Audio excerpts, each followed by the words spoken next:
Siapa sangka, menjadi TKI di negeri Sakura justru membawaku ke dalam jaring asmara seorang janda kaya raya, pemilik perusahaan raksasa, yang pura-pura sakit hanya untuk membuatku tetap tinggal di sisinya. Awalnya aku pikir semua kebetulan.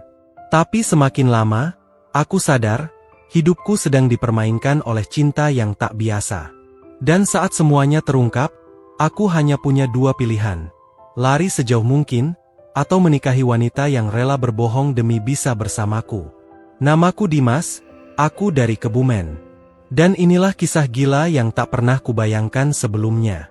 Namaku Dimas Prayoga. Usia 27 tahun. Lahir dan besar di Kebumen, kota kecil yang akrab dengan sawah hijau dan aroma tempe mendoan tiap pagi. Lulusan SMK, aku sempat bekerja serabutan di kampung, bangunan, bengkel, hingga buruh pabrik. Tapi semua tak cukup untuk mengobati bapak yang stroke dan membiayai adik yang masih sekolah. Hidupku berubah drastis saat aku diterima bekerja sebagai teknisi perawatan bangunan di Jepang lewat program pemagangan. Setelah semua pelatihan dan proses imigrasi, akhirnya aku mendarat di Tokyo. Panasnya matahari musim semi, sejuk tapi menyengat, menyambut langkah pertamaku di negeri yang selama ini hanya bisa kulihat lewat layar HP. Tempat tugasku adalah sebuah villa mewah milik seorang pengusaha wanita bernama Madam Haruka Tachibana. Janda kaya raya berusia 35 tahun yang disebut-sebut sebagai salah satu pemilik perusahaan tekstil terbesar di Kyoto. Namanya sering muncul di berita. Tapi tak pernah kusangka, aku akan bekerja langsung di bawah atap rumahnya. Pertama kali aku melihatnya, jantungku seperti ditarik ke arah yang tak ku mengerti. Ia mengenakan kimono modern berwarna merah muda lembut, tubuhnya semampai, rambut hitamnya digulung rapi, dan bibirnya, senyumnya, ada aura misterius sekaligus menggoda yang sulit dijelaskan dengan kata. "Anata ga Dimasan desu ka?" tanyanya sambil menatapku lurus-lurus. Aku gugup. "Hai, Dimas desu." Ia tersenyum tipis, lalu berjalan pelan melewatiku, meninggalkan aroma wangi mawar yang menempel lama di udara. Dari sanalah semuanya dimulai. Hari-hariku di Villa Madam Haruka seperti mimpi aneh yang terlalu indah untuk dipercaya. Tugasku hanya membersihkan taman, merawat kolam koi, dan sesekali mengecek pipa air atau AC. Tapi yang membuatku bingung, tak seperti majikan lain, Haruka-san justru sering mengawasi aku, bukan dengan tatapan penguasa, tapi seperti seseorang yang tertarik. Pernah suatu pagi, saat aku sedang menyiram tanaman, tiba-tiba ia muncul dari balkon lantai 2 dengan piyama tipis warna putih. Rambutnya acak-acakan, seperti baru bangun tidur. Tapi yang membuatku terdiam adalah tatapannya. "Dimasan," suaranya lirih, "terima kasih karena kamu selalu bekerja dengan sangat hati-hati. Rumah ini jadi terasa hidup." Aku hanya bisa mengangguk. Jantungku berdegup lebih kencang daripada mesin pompa air yang kubetulkan semalam. Hari demi hari, hubungan kami makin aneh. Ia mulai mengajakku makan siang di meja makan utama, bahkan beberapa kali minta ditemani minum teh di taman sambil mendengarkan lagu lawas Jepang. Aku jadi bertanya-tanya, apa ini memang kebiasaan orang Jepang kepada pekerjanya? Atau ada maksud lain? Puncaknya, suatu sore menjelang hujan, ia mendekatiku sambil membawa 2 gelas kopi panas. Ia duduk tepat di sampingku di kursi taman batu. Hening sejenak. "Aku suka orang Indonesia, mereka tulus, pekerja keras," katanya pelan, "tidak seperti laki-laki Jepang yang hanya tahu uang dan gengsi." Aku tersenyum kikuk. "Saya, cuma orang kampung, Madam." Ia menatapku. "Dan itu yang membuatmu istimewa." Dek. Kata-kata itu menancap seperti petir halilintar di musim dingin. Aku tak tahu harus merespons apa. Tapi yang jelas, mulai hari itu, aku sadar, ini bukan hubungan biasa antara bos dan pekerja. Ada sesuatu yang bergetar, dan getaran itu nyata. Suatu malam, villa mendadak gaduh. Lampu-lampu padam. Pelayan-pelayan Jepang berlarian ke sana kemari. Aku yang sedang di kamar langsung keluar. Di ruang utama, kulihat Haruka-san terduduk lemas di kursi, wajahnya pucat. "Ada apa ini?" tanyaku panik. Salah satu pelayan menjawab, "Madam pingsan tiba-tiba, katanya sakit jantungnya kambuh." Tanpa pikir panjang, aku bantu membopongnya ke ruang perawatan dalam villa. Tapi anehnya, detak jantungnya normal, dan ia tersenyum samar padaku ketika tak ada orang lain. "Maaf, aku hanya lelah, mungkin terlalu banyak pikiran," katanya pelan, sambil menyentuh tanganku ringan. Malam itu aku tidur tak tenang. Ada yang aneh. Satu sisi aku khawatir, sisi lain, hatiku penuh pertanyaan.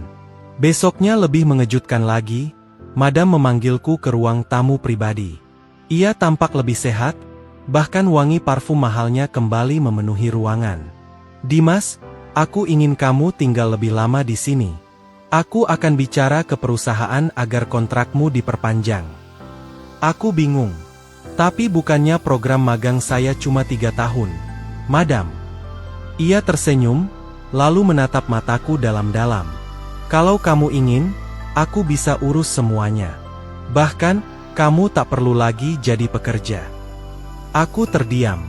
Nafasku tercekat. "Maksudnya?" Ia berdiri, mendekatiku. Wajahnya hanya beberapa inci dari wajahku. "Aku tidak sedang bercanda. Aku sakit, Dimas. Tapi yang lebih menyakitkan dari penyakit ini, adalah kehilangan kamu." Lidahku keluh. "Kalau aku tidak bertindak sekarang, aku akan kehilanganmu. Maka sebelum semuanya terlambat, aku ingin kamu jadi milikku." Langit-langit ruangan seolah runtuh. Dadaku bergemuruh. Apa yang sebenarnya terjadi? Kenapa semuanya bergerak secepat ini? Aku cuma pria desa yang datang ke Jepang untuk mencari uang. Tapi sekarang, seorang janda kaya, pemilik villa mewah, memintaku untuk tinggal selamanya. Bahkan mengaku sakit, hanya agar aku tak pergi? Pertanyaannya satu, apakah semua ini cinta? Atau hanya permainan yang lebih dalam daripada yang bisa kutebak? Pertanyaan itu membawaku terjaga sepanjang malam. Aku memandangi langit-langit kamar sambil memutar ulang kejadian di ruang tamu sore tadi. Tatapan mata Madam Haruka, ucapan bahwa dia sakit, dan permintaannya agar aku menjadi miliknya. Aku bukan pria polos yang tak tahu dunia. Tapi ini Jepang, bukan sinetron sore di kampung. Mana mungkin janda konglomerat seperti dia benar-benar jatuh cinta pada pria desa sepertiku? Atau, mungkin bisa? Apa hidup sedang membalikkan takdirku? Pagi harinya, aku bersiap bekerja seperti biasa. Tapi suasana villa berbeda. Para pelayan tampak lebih diam, bahkan menunduk setiap kali melewati aku. Tak seperti biasanya. Saat aku sedang menyapu halaman depan, seorang pria tinggi, berjas hitam, dan berwajah dingin keluar dari mobil hitam yang baru saja berhenti di depan gerbang. Ia menatapku dari atas sampai bawah. "Anata ga Dimasan desu ka?" Suaranya tajam, tak seperti Haruka yang lembut. Aku mengangguk. Tanpa senyum, ia menyerahkan kartu nama padaku. "Kensuke Tachibana, adik ipar Haruka. Saya ingin bicara. Sekarang." Ia menyeret langkahku ke ruang tamu yang kini kosong. Haruka tak terlihat. Tanpa basa-basi, pria itu duduk dan menatapku tajam seperti detektif menginterogasi tersangka. "Apa kau pikir kami tidak tahu niatmu?" Aku bingung. "Maaf, saya tidak mengerti." Ia mendekat. "Kau pikir mudah bermain hati dengan janda terkaya di Kyoto? Semua pria yang mencoba, selalu berakhir dengan buruk." Nafasku tercekat. Aku tahu Haruka sedang lemah. Tapi jangan manfaatkan itu. Kalau kau pintar, tinggalkan rumah ini sebelum semuanya terlambat. Aku hanya diam. Tapi dalam hatiku, badai mulai mengamuk. Apakah ini alasan kenapa para pelayan bersikap aneh? Apakah mereka semua sedang memperingatkanku bahwa aku tengah menginjak ranjau? Hari-hari setelah pertemuanku dengan Kensuke terasa mencekam. Haruka mendadak lebih pendiam. Ia lebih sering di kamar, bahkan beberapa kali batal minum teh bersamaku di taman seperti biasanya.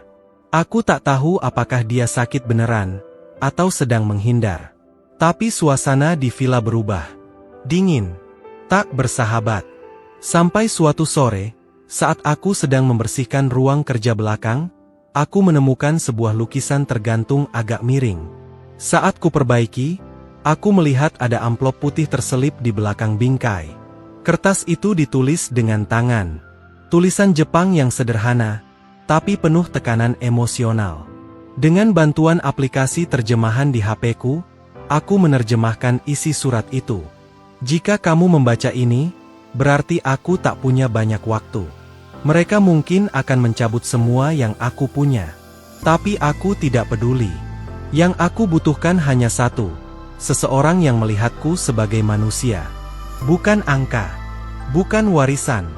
Dan aku melihat itu padamu, Dimas. Tanda tangan di bawahnya, Haruka. Tanganku gemetar. Surat ini seperti jeritan diam seorang wanita yang lelah menjadi simbol kekayaan. Mungkin selama ini, dia benar-benar tulus. Mungkin aku terlalu cepat curiga. Tapi bagaimana dengan ancaman Kensuke? Apakah mereka sedang merebut kendali dari Haruka? Malam itu aku kembali tidur tak nyenyak. Tapi kali ini bukan karena bingung, melainkan karena marah. Marah karena seorang wanita baik justru dikelilingi orang yang ingin menjatuhkannya. Marah karena aku tak bisa berbuat apa-apa. Kecuali satu, tetap di sisinya. Walau itu berarti aku harus menghadapi badai yang lebih besar. Keesokan harinya, Haruka memanggilku ke ruang privatnya. Ia duduk di dekat jendela besar, mengenakan gaun putih panjang, rambutnya diurai. Tapi bukan itu yang membuatku terpaku, melainkan wajahnya. Pucat, lelah. Mata sayunya tak bisa menyembunyikan rasa sakit yang ditahan. Dimas, suaranya nyaris berbisik. Aku harus bilang sesuatu yang penting. Aku menelan ludah. Aku tidak sakit jantung. Aku terdiam. Itu hanya alasan yang kubuat agar kau tidak pergi saat kontrakmu selesai nanti. Aku menatapnya. Jantungku seperti dipukul palu godam. Aku tahu itu kejam. Tapi aku juga manusia, Dimas. Aku lelah dikejar-kejar oleh para pria berjas, penuh janji dan manipulasi. Saat kamu datang, aku melihat sesuatu yang belum pernah kulihat selama ini. Ketulusan, keheningan, kedamaian. Aku menarik napas dalam. Kenapa tidak bilang dari awal? Ia menatapku, nyaris menangis. Karena aku takut. Kalau aku jujur, kau akan pergi. Tapi kalau aku berbohong, aku bisa melihatmu lebih lama. Aku terpaku. Kata-katanya menusuk, tapi entah kenapa aku tak bisa membencinya. Aku hanya berkata pelan, dan sekarang. Ia berdiri perlahan, mendekatiku. Sekarang aku tak mau berbohong lagi. Karena mulai hari ini, aku akan melawan semuanya. Bahkan jika itu berarti melawan keluargaku sendiri. Untuk apa? Tanyaku, suara serak. Ia menggenggam tanganku. Untuk mencintai seseorang yang tak pernah meminta apapun dariku. Aku tak tahu apa yang lebih gila dari ini. Seorang janda konglomerat mengaku pura-pura sakit demi mempertahankan pria tukang bersih-bersih villa? Atau diriku sendiri, yang kini merasa ingin melindungi wanita yang baru kukenal 3 bulan terakhir ini? Yang jelas, hatiku sudah memilih. Dan pilihan itu akan menuntunku pada perang yang belum pernah kulalui seumur hidup. Sejak hari itu, semuanya berubah. Bukan hanya perasaanku terhadap Haruka, tapi juga pandanganku tentang hidup. Aku, Dimas dari Kebumen, yang awalnya hanya ingin kerja 3 tahun dan pulang membawa tabungan untuk orang tua, kini terseret dalam pusaran yang tak terduga. Haruka tidak lagi menyembunyikan apapun. Ia mulai membawaku terbuka ke acara makan malamnya, mengenalkanku pada beberapa rekan bisnis dengan gelar-gelar yang panjang. Wajah mereka tampak bingung setiap kali aku dikenalkan hanya sebagai asisten pribadi, tapi duduk sejajar dengan bos mereka. Suatu malam, di dalam mobil mewahnya, Haruka menoleh ke arahku sambil menyentuh tanganku di atas sandaran.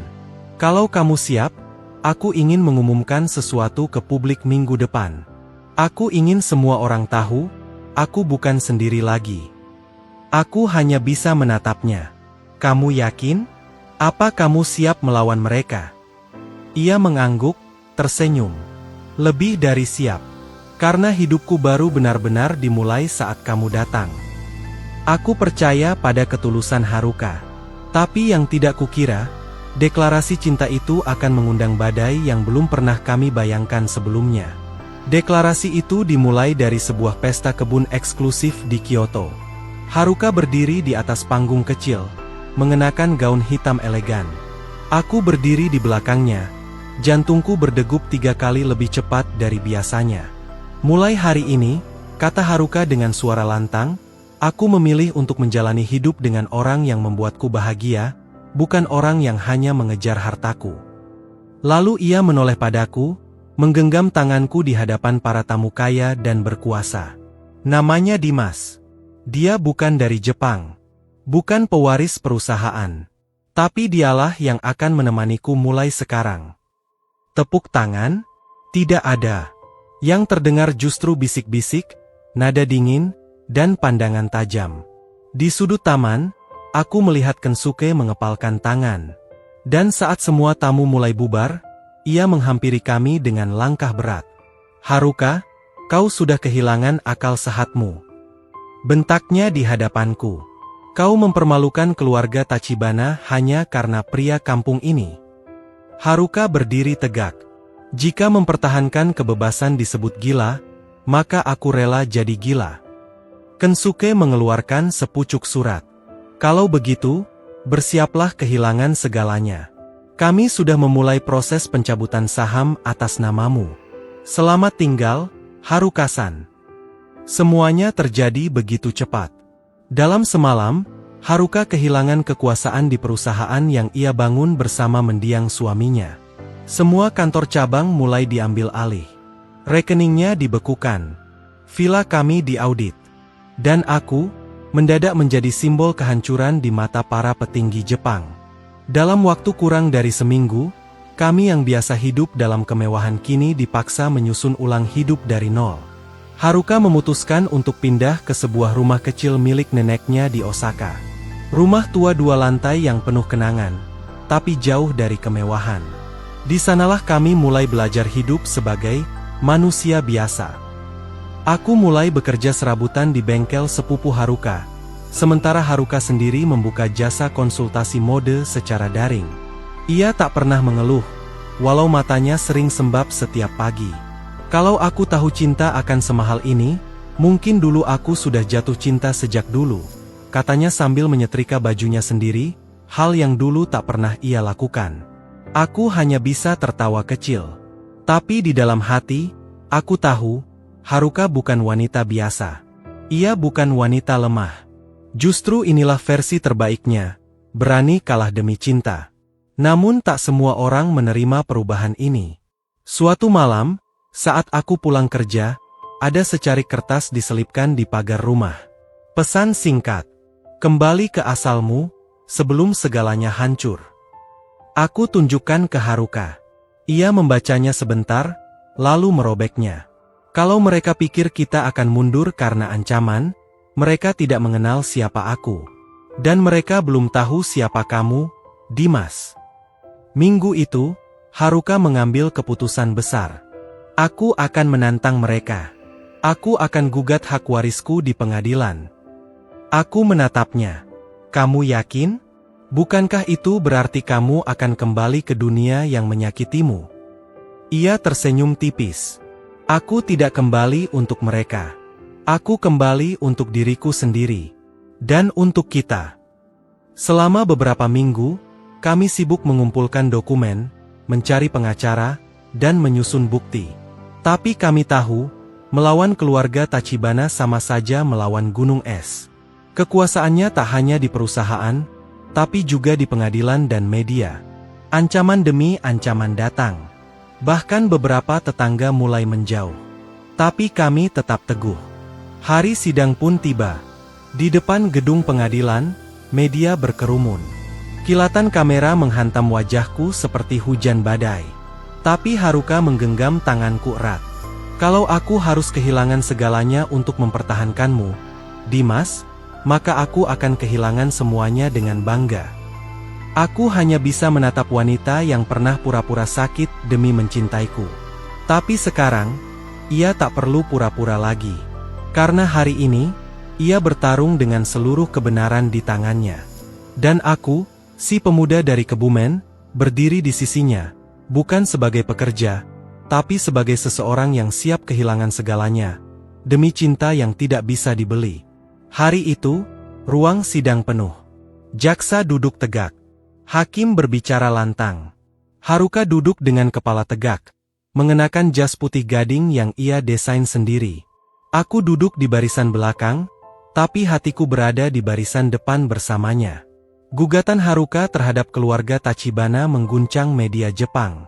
Ia menuntut hak waris yang dibekukan secara sepihak, dokumen perusahaan yang digelapkan, dan penyalahgunaan kuasa oleh adik iparnya, Kensuke. Tapi dari semua yang ditampilkan di pengadilan hari itu, satu hal yang paling menusuk, rekaman CCTV yang memperlihatkan Haruka sedang berjalan sehat di dalam villa, sehari setelah ia mengaku sakit jantung. Jaksa menunjukkannya sambil tersenyum sinis. Jika Haruka-san sanggup memalsukan penyakit demi seorang pekerja rumah tangga, bagaimana kami bisa yakin dia tidak memalsukan tuntutannya atas warisan? Ruangan gemuruh. Media menulis headline dengan kata-kata kejam. Janda kaya menipu demi cinta. Drama Haruka, antara nafsu dan warisan. Aku melihat Haruka hanya menunduk. Tapi dari sorot matanya, aku tahu, ini awal dari kehancuran total. Setelah sidang usai, ia berjalan diam. Di parkiran, ia memeluk tas tangannya erat. "Dimas," katanya pelan. "Kalau aku gagal, aku tidak ingin kamu ikut hancur bersamaku." Aku memegang bahunya. "Kalau aku meninggalkanmu sekarang, aku bukan laki-laki." Setelah sidang pertama, keadaan berubah drastis. Haruka dikeluarkan dari Asosiasi Pengusaha Wanita. Rekeningnya diblokir permanen. Bahkan rumah nenek di Osaka pun mulai diteror oleh orang-orang tak dikenal. Tapi yang lebih menyakitkan adalah pengkhianatan dari dalam. Akiyama-san, salah satu pengacara yang selama ini kami percaya, ternyata berpihak ke Kensuke. Ia membocorkan strategi sidang kami dan menghilang bersama dokumen penting. Semua jejaknya lenyap, meninggalkan kami nyaris tanpa pertahanan. "Aku pikir dia tulus karena pernah bekerja dengan mendiang suamiku," kata Haruka, wajahnya kusut oleh kecewa. Kami kembali ke rumah dengan langkah lemas. Haruka hanya duduk di teras, memandangi langit malam. "Kalau ini semua mimpi, aku ingin segera bangun." Aku duduk di sampingnya, memandang ke arah yang sama. "Kalau ini mimpi, aku ingin tidur lebih lama. Karena bersamamu, bahkan badai pun terasa punya arti." Ia tersenyum lirih, mata berkaca. Tapi sorotnya tetap kuat. "Dimas, aku sudah kehilangan segalanya, tinggal satu yang belum." Aku menoleh. "Apa itu?" Ia menatapku dalam. "Kamu." Aku terdiam. Untuk pertama kalinya, aku takut. Bukan karena ancaman, tapi karena aku sadar, aku satu-satunya alasan Haruka masih berdiri. Dan jika aku goyah, maka semua akan runtuh. Seminggu kemudian, sebelum sidang lanjutan, Haruka menerima surat undangan makan malam dari Kensuke. Tempatnya di sebuah restoran tua di pusat Tokyo. Aku menemaninya sampai pintu, tapi tidak diperbolehkan masuk. "Kalau aku tidak kembali dalam 1 jam, kamu cari aku," katanya sambil menggenggam tanganku. Aku mengangguk. "Jangan sendiri kalau hatimu tidak kuat." Ia tersenyum pahit. "Justru karena hatiku sudah kuat, aku berani masuk." 1 jam berlalu. 1,5 jam. 2 jam. Hatiku gelisah. Akhirnya aku masuk paksa ke restoran. Tapi di sana, pelayan bilang Haruka sudah pergi, diantar seseorang ke hotel tidak jauh dari situ. Aku berlari. Nafasku memburu. Sampai akhirnya aku melihatnya duduk sendiri di lobi hotel. Wajahnya pucat. "Ada apa?" tanyaku panik. Ia menatapku lama, lalu berkata lirih, "Kensuke memberiku pilihan terakhir. Kalau aku mundur dari gugatan dan pergi dari Jepang diam-diam, dia akan mengembalikan semuanya. Sahamku, villa, reputasiku, semuanya. Tapi dengan satu syarat. Apa? Tanyaku. Kau harus pergi. Sekarang juga. Kembali ke Indonesia. Tanpa pamit. Sejenak dunia berhenti berputar. Dia bilang, kau hanya benalu yang mengaburkan logikaku. Dia akan kembalikan semuanya, asal kamu lenyap dari hidupku. Aku memandangnya, dada sesak. Dan kamu akan menerimanya. Ia menatapku, mata berair. Aku belum menjawab. Malam itu kami pulang tanpa bicara sepatah kata pun. Tapi dalam hatiku, aku tahu. Pilihan terakhir telah tiba. Dan besok pagi, Haruka akan memutuskan sesuatu yang bisa mengubah takdir kami selamanya. Pagi itu, langit mendung. Haruka duduk di meja makan, wajahnya tanpa riasan. Kopi di cangkirnya tak tersentuh. Ia menatap kosong keluar jendela. Aku sudah memutuskan, katanya pelan. Aku menahan napas. Apapun itu, aku siap. Ia menoleh. Kita akan pergi dari sini malam ini. Kita akan tinggalkan Jepang. Aku membelalakan mata. Kamu, yakin? Ia mengangguk. Lebih baik aku hidup sederhana dengan orang yang mencintaiku, daripada tinggal di istana yang hanya menyisakan kebohongan dan ketakutan.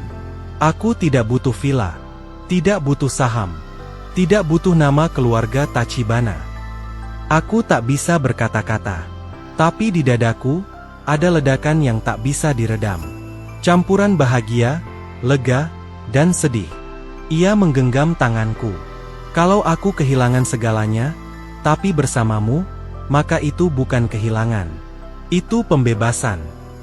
Malam itu, kami meninggalkan Osaka dengan koper seadanya. Naik kereta malam menuju pelabuhan Fukuoka.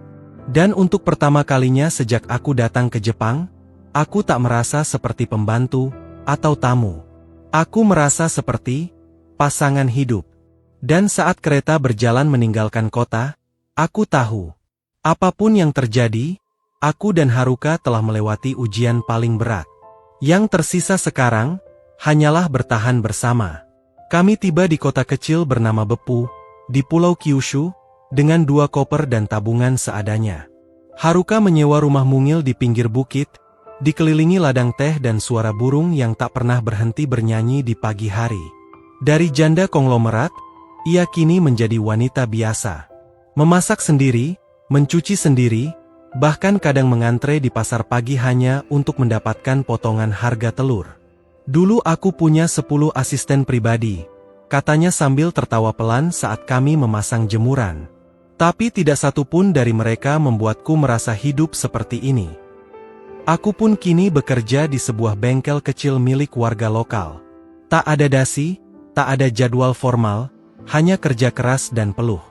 Tapi entah kenapa, aku merasa ini jauh lebih jujur daripada semua kilauan villa dan mobil mewah dulu. Setiap malam, kami makan berdua di meja kecil dari kayu pinus, ditemani lampu gantung tua yang mengayun pelan jika angin berembus. Dan malam itu, Haruka berkata sesuatu yang membuat napasku tercekat. Kalau hidup hanya memberi kita setengah porsi kebahagiaan, aku tetap bersyukur. Karena setengah itu, aku temukan padamu. 3 bulan setelah kami pindah ke Beppu, aku menerima surat dari Indonesia. Isinya membuat mataku panas. Bapak kambuh lagi. Stroke kedua, dan butuh perawatan intensif. Adik perempuanku menangis saat menelpon. Suaranya patah-patah, memohon agar aku pulang. Aku mendadak bingung.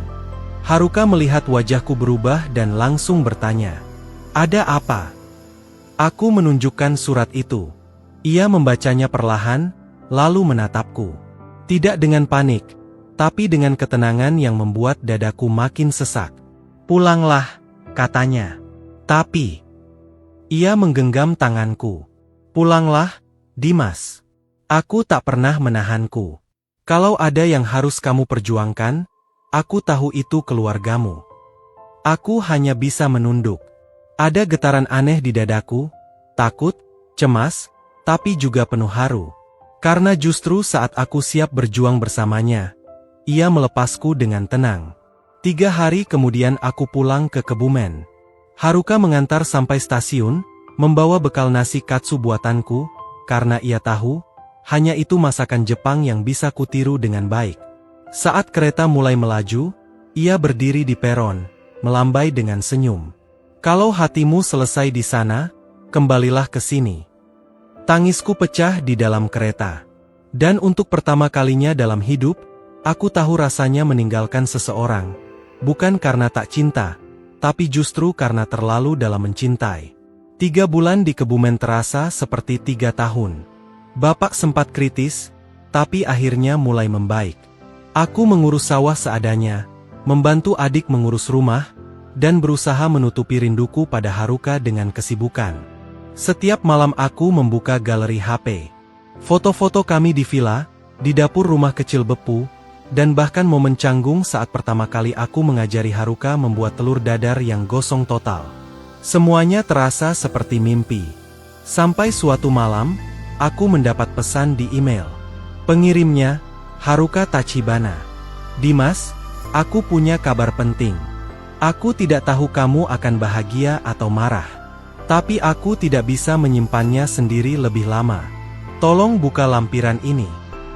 Dengan jantung berdegup, aku membuka file yang ia kirim. Sebuah surat.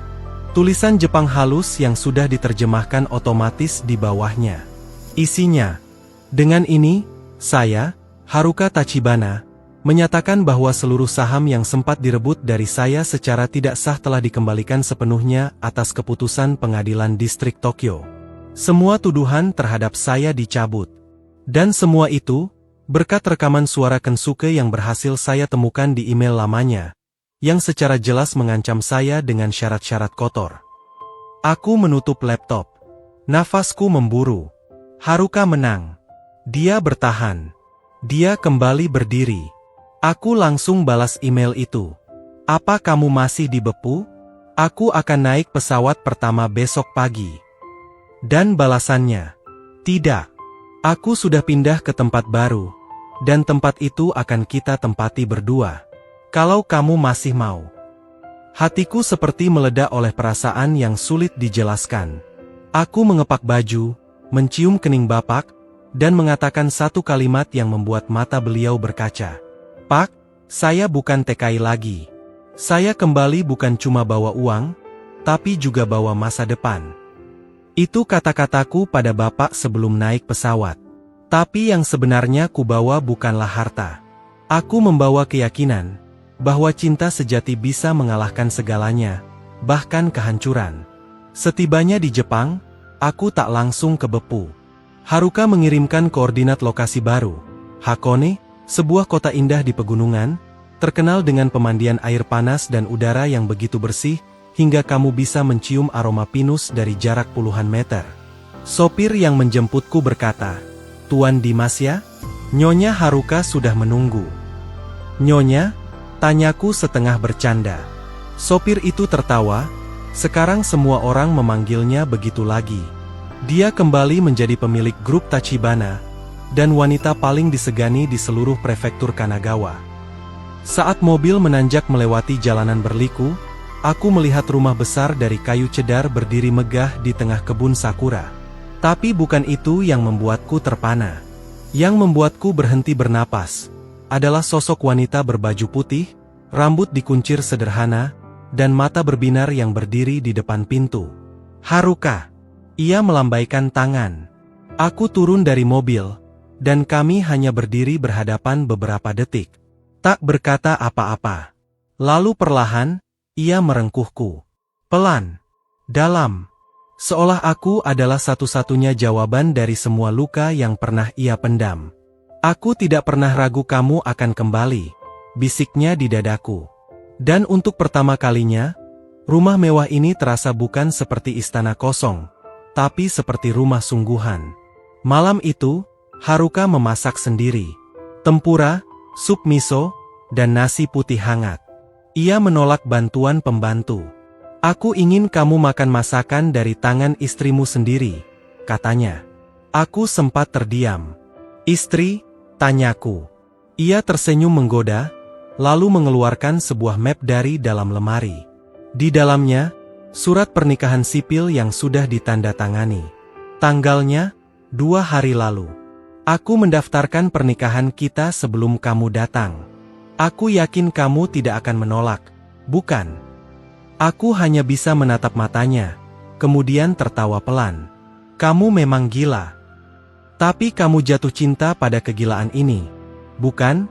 Balasnya cepat. Malam itu, setelah makan malam, kami duduk berdua di balkon lantai atas, memandangi gemerlap lampu kota Hakone dari kejauhan. Haruka bersandar di bahuku, tangannya menggenggam erat jemariku. Dimas, kamu tahu kenapa dulu aku pura-pura sakit? Aku menatapnya. Kenapa? Karena aku takut. Takut kehilangan satu-satunya pria yang tak melihatku sebagai janda kaya, tapi melihatku sebagai wanita yang sendiri. Aku tak sanggup menjawab. Aku hanya menunduk dan mencium tangannya perlahan. Hangat, lembut, dan penuh luka yang mulai sembuh. Dan malam itu, tanpa pesta, tanpa saksi, tanpa gemerlap, kami membuat janji paling sakral. Untuk saling mencintai dalam sederhana. Dan saling melindungi dalam diam. 1 tahun berlalu. Kami kembali ke Indonesia. Bukan untuk liburan, tapi untuk memenuhi janji yang tertunda. Kami membangun rumah sakit kecil di Kebumen, khusus untuk para lansia dan keluarga petani. Kami beri nama, Klinik Harapan Haruka.